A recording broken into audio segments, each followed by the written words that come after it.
Film کی شروعات میں ہمیں دکھایا جاتا ہے کہ ایک ٹرک کی ٹکر سے سڑک پار کرنے والا ایک ہرن کچل جاتا ہے۔ ٹرک ڈرائیور اسے عام حادثہ سمجھ کر آگے بڑھ جاتا ہے۔ عین اسی لمحے ہم دیکھتے ہیں کہ وہ ہرن زندہ ہو کر اٹھ کھڑا ہوتا ہے اور وہاں سے چلا جاتا ہے۔ سین کے بدلنے پر سیوک وو کو دکھایا جاتا ہے جو بڑی فرم کا مینیجر ہے۔ طلاق ہونے کے بعد اس کی بچی ماں کے لیے سخت پریشان ہے۔ وہ اس کے پاس جانا چاہتی ہے۔ سیوک وو کوشش کرتا ہے کہ وہ اس ماں کے پاس نہ جائے کیونکہ وہ آفس کے کام میں بے حد مصروف ہے۔ وہ اس کے بہلانے کے لیے اس کے برتھ ڈے کا گفٹ بھی خریدتا ہے، مگر بیٹی کی بڑھتی ہوئی افسردگی اسے بوسان جانے پر مجبور کر ہی دیتی ہے۔ وہ بیٹی کو بوسان لے جانے پر تیار ہو جاتا ہے اور یہ بوسان کے لیے ٹرین کا انتخاب کرتے ہیں۔ ٹرین منزل کی طرف چل پڑتی ہے۔ ٹرین پیسنجر سے بھری ہوتی ہے۔ ان میں مختلف شعبہ جات سے تعلق رکھنے والے سینکڑوں مسافر موجود ہوتے ہیں۔ اچانک ہی ایک لڑکی خوف کی حالت میں ٹرین پر سوار ہوتی ہے جس کے پیر پر کسی جانور نے کاٹ لیا تھا۔ وہ لڑکی دیکھتے ہی دیکھتے زومبی بن جاتی ہے۔ اس زومبی لڑکی کا شکار ٹرین کی اٹینڈنٹ لڑکی ہوتی ہے۔ وہ اسے کاٹ لیتی ہے اور پھر وہ اٹینڈنٹ بھی یکایک زومبی کا روپ اختیار کر لیتی ہے اور یوں یہ سلسلہ تیزی سے جاری ہو جاتا ہے۔ جو زومبی بنتا ہے وہ اپنے ساتھ دوسرے فرد کو کاٹ لیتا ہے جس سے زومبیز کی تعداد بڑھتی جاتی ہے۔ یہ دیکھتے ہوئے کئی خوفزدہ لوگ اس ڈبے کو چھوڑ کر دوسرے ڈبے میں داخل ہو جاتے ہیں۔ خدا کا کرنا تھا کہ اس خطرے سے یہ ڈبہ محفوظ تھا۔ ڈبے کو لاک کر دیا جاتا ہے۔ یہاں ٹی وی نیوز میں دکھایا جا رہا ہے کہ یہ وبا صرف ٹرین میں ہی نہیں بلکہ پورا شہر اس کی لپیٹ میں ہے۔ لوگوں کی افراتفری بڑھتی جا رہی تھی۔ ٹرین ایک پلیٹ فارم پر رکتی ہے۔ یہ تمام پیسنجرز وہاں اترتے ہیں کہ شاید یہ علاقہ اس وبا سے محفوظ ہوگا، مگر وہاں بھی کئی لوگ بھاگتے ہوئے ان کی طرف آتے ہیں، جن میں وہ آرمی والے بھی تھے جو ان کی حفاظت کے لیے وہاں پہنچے تھے۔ یہ تمام پیسنجرز دوبارہ ٹرین میں چڑھ جاتے ہیں، مگر بھاگ دوڑ میں ہر کوئی الگ الگ ڈبے میں پناہ لیتا ہے۔ ٹرین عملہ اسے بوسان لے جانا چاہتا ہے کیونکہ نیوز کے مطابق بوسان شہر اس وبا سے اب تک محفوظ ہے، مگر ٹرین میں اب بھی کئی زومبیز ڈیرا ڈال چکے تھے۔ وہ ان میں سے کچھ لوگوں پر حملہ کر دیتے ہیں۔ اسی لمحے ایک پیسنجر ٹرین اٹینڈنٹ سے ٹرین کے چلانے کا کہتا ہے اور وہ ٹرین چلنے کا آرڈر دیتا ہے۔ اسی دوران سیوک وو چند افراد کے ساتھ کانچ کے دروازے کو پکڑے ہوئے تھا جس میں وہ زومبیز آنا چاہتے تھے، مگر یہ کانچ کا شیشہ چٹکنا شروع ہو جاتا ہے۔ یہ تمام لوگ دروازہ چھوڑ کر بھاگتے ہیں۔ ٹرین چل چکی تھی۔ یہ 4-6 لوگ ٹرین پر چڑھنے کی کوشش کرتے ہیں اور آخرکار چڑھنے میں کامیاب ہو جاتے ہیں۔ ٹرین اب اسپیڈ پکڑ چکی تھی۔ سیوک وو اپنی بیٹی کو ڈھونڈنا چاہ رہا تھا جبکہ سینکوا اپنی بیوی کو فون کرتا ہے تو پتہ چلتا ہے کہ وہ کمپارٹمنٹ 13 کے باتھ روم میں بند ہے۔ ایک کھلاڑی جو ووئی کے دوست ایک کمپارٹمنٹ 15 میں پھنسی ہے، وہ اسے بتاتی ہے کہ اس کے درمیان وہ کمپارٹمنٹ موجود ہے جن میں زومبیز موجود ہیں۔ سینکوا جسے اپنی بیوی کے ساتھ دوسرے لوگوں کو بھی بچانا تھا جبکہ سیوک وو کو اپنی بیٹی کو بچانا تھا، یہ تینوں ایک دوسرے کی مدد کو تیار ہو جاتے ہیں۔ اب وہ ذہنی جسمانی طور پر تیار ہو کر نمبر 10 کمپارٹمنٹ میں داخل ہو جاتے ہیں۔ وہاں ان کا مقابلہ کئی زومبیز سے ہوتا ہے اور یہ ان کو ٹھکانے لگاتے ہوئے آگے بڑھتے ہیں۔ اگلے کمپارٹمنٹ میں جول کے اپنے تمام دوست کھلاڑیوں کو زومبیز کے روپ میں دیکھ کر پریشان ہو جاتا ہے۔ اس کا ہاتھ ان پر نہیں اٹھ پاتا۔ اس صورتحال کو بھانپتے ہوئے سینکوا اور سیوک آگے بڑھ کر ان کا مقابلہ کرنے لگتے ہیں، مگر اسی لمحے ٹرین ایک ٹنل میں داخل ہو جاتی ہے جس سے وہاں اندھیرا ہو جاتا ہے۔ سیوک نوٹس کرتا ہے کہ کوئی زومبیز انہیں اب دیکھ تک نہیں پا رہا۔ وہ آزمانے کے لیے اپنے رگبی بیٹ سے ایک طرف نوک کرتا ہے۔ تمام زومبیز آواز کی طرف بھاگتے ہیں۔ یہ سمجھ جاتا ہے کہ یہ زومبیز اندھیرے میں دیکھنے کی قوت سے محروم ہیں۔ وہ اس اندھیرے کا فائدہ اٹھا کر وہاں سے نکل کر 2 ڈبوں کے درمیان موجود جگہ پر بیٹھ جاتے ہیں۔ سیوک انہیں بتاتا ہے کہ اگلا ٹنل 2 منٹ بعد آئے گا۔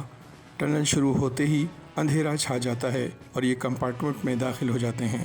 وہاں پہنچ کر سیوک سینکوا سے موبائل لے کر ایک جانب پھینکتا ہے اور اس پر رنگ ٹون بجا دیتا ہے۔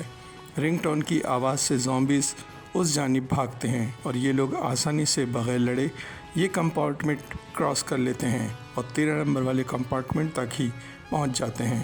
وہاں سینکوا کو شیلی اور سیوک کو سوزن ملتی ہے۔ ایک دوسرے دیکھ کر ان کی جان میں جان آتی ہے۔ یہیں سے جول جینی کو کال کرتا ہے کہ وہ 13 نمبر تک پہنچ چکے ہیں، ہم سب وہیں آ رہے ہیں۔ جینی اس قدر خوش ہوتی ہے کہ وہ وہاں موجود لوگوں کو بتا دیتی ہے کہ جو بچے ہیں وہ یہیں آ رہے ہیں۔ یونسو جینی پر غصے ہوتا ہے اور کہتا ہے ہم یہ رسک نہیں لے سکتے۔ وہ وہاں موجود لوگوں سے کہتا ہے کہ یہ بچے ہوئے لوگ اتنے کمپارٹمنٹ طے کرتے ہوئے آ رہے ہیں، کیا افیکٹڈ نہیں ہوئے ہوں گے؟ وہاں موجود لوگ اس بات پر یقین کر لیتے ہیں۔ دوسری طرف یہ تینوں ٹنل آنے کا انتظار کرتے ہیں۔ ٹنل شروع ہوتے ہی یہ نئے کمپارٹمنٹ میں داخل ہو جاتے ہیں۔ وہ خاموشی سے لگیج شیلف پر چڑھ کر آگے بڑھتے ہیں۔ سیوک سوچتا ہے ہم تیزی سے آگے نہیں بڑھ پائیں گے اور ٹنل ختم ہو جائے گا۔ وہ ایک بیگ اٹھا کر ایک جانب پھینکتا ہے، اس کی آواز سے تمام زومبیز وہاں بھاگتے ہیں اور ان کے لیے راستہ کلیئر ہو جاتا ہے۔ یہ اتر کر آگے کی جانب بھاگتے ہیں۔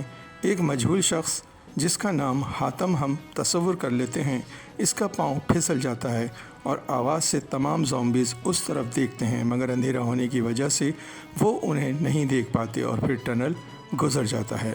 روشنی ہو جاتی ہے۔ سیوک اور حاتم فوری طور پر سیٹوں کے پیچھے چھپ جاتے ہیں۔ سینکوا انہیں وہاں سے نکلنے کا کہتا ہے اور سیوک حاتم کو اشارہ کرتا ہے، مگر جیسے ہی وہ اٹھ کر بھاگتے ہیں اس دفعہ حاتم کا پیر ایک خالی ٹن پر پڑ جاتا ہے۔ آواز سے تمام زومبیز ان کے پیچھے بھاگتے ہیں۔ یہ دونوں کنیکٹنگ ڈور کراس کر لیتے ہیں، مگر ایک زومبی کا ہاتھ اندر داخل ہو جاتا ہے جس کی وجہ سے دروازہ بند نہیں ہو پاتا۔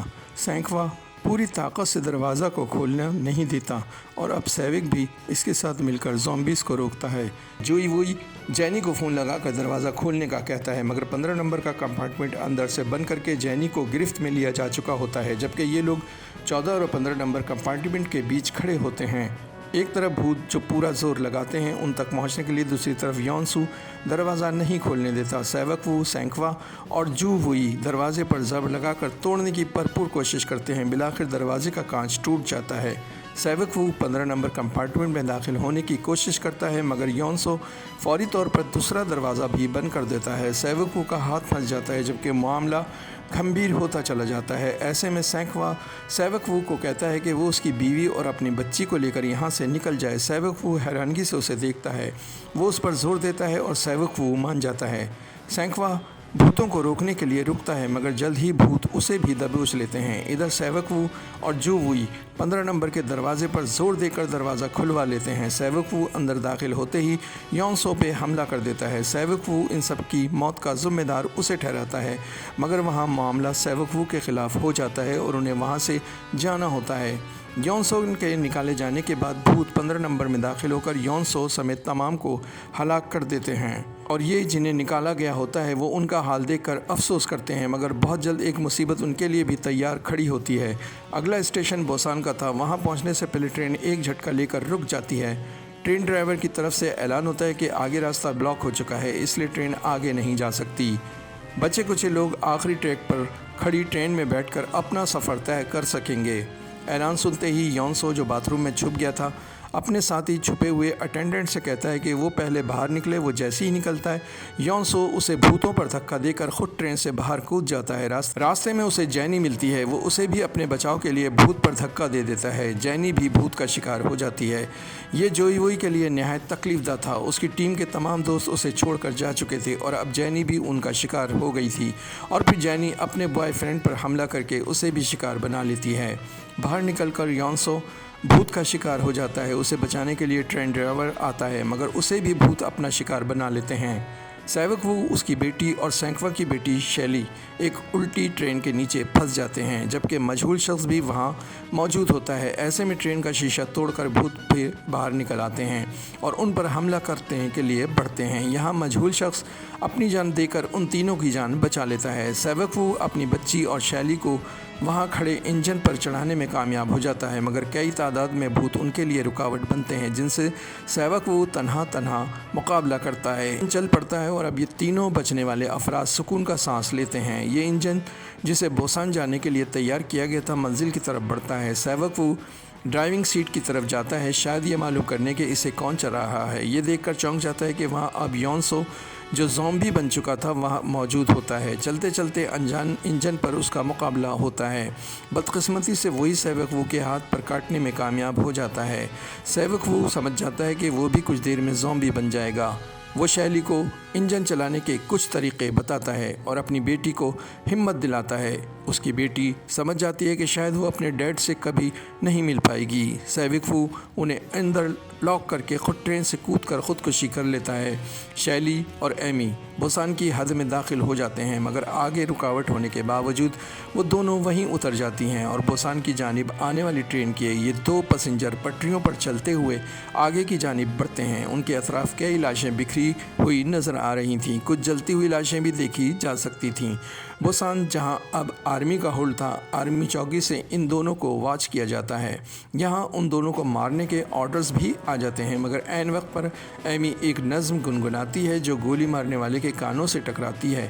وہ وہیں رک جاتا ہے اور وہ چلاتا ہے، جو بچ گئے ہیں وہ آ رہے ہیں، اور باقی آرمی ان کو ریسیو کرنے ان کی طرف دوڑ جاتی ہے، اور یہیں اس فلم کا اختتام ہو جاتا ہے۔